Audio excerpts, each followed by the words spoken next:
સૌથી પહેલા ખજૂરભાઈનો એક વિડિયો જો.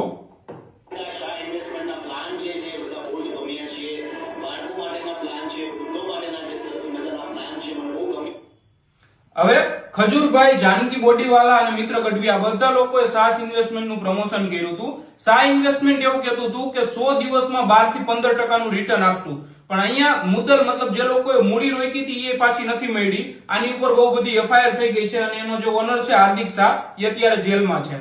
હવે આ લોકોએ જેને પ્રમોશન કર્યું હતું એ લોકો તો નોન ફાઇનાન્સ ફિલ્ડના લોકો છે. પણ અગર ફાઇનાન્સ ફિલ્ડના બી લોકો તમને એમ કહે ને કે ઇન્વેસ્ટમેન્ટમાં ફિક્સ રિટર્ન મળશે અથવા ગેરંટીડ રિટર્ન મળશે તો સમજજો કે આ કોઈક જાતનો સ્કેમ છે. કેમ કે ઇન્વેસ્ટમેન્ટમાં કોઈ દિવસ ફિક્સ અથવા ગેરંટીડ રિટર્ન મળતું નથી. અને હું બધા ઇન્ફ્લુએન્સરની જે કમ્યુનિટી છે એને એક વિનંતી કરવા માંગુ છું કે આવા લોકોનું પ્રમોશન તમે ના કરો. તમે મતલબ કોઈ બી વ્યક્તિ ફિક્સ રિટર્ન અથવા ગેરંટીડ રિટર્ન દેતું હોય ઇન્વેસ્ટમેન્ટમાં એ લોકોનું પ્રમોશન જ ના કરો. કેમ કે લાસ્ટમાં એ લોકો ફ્રોડ જ નીકળે છે.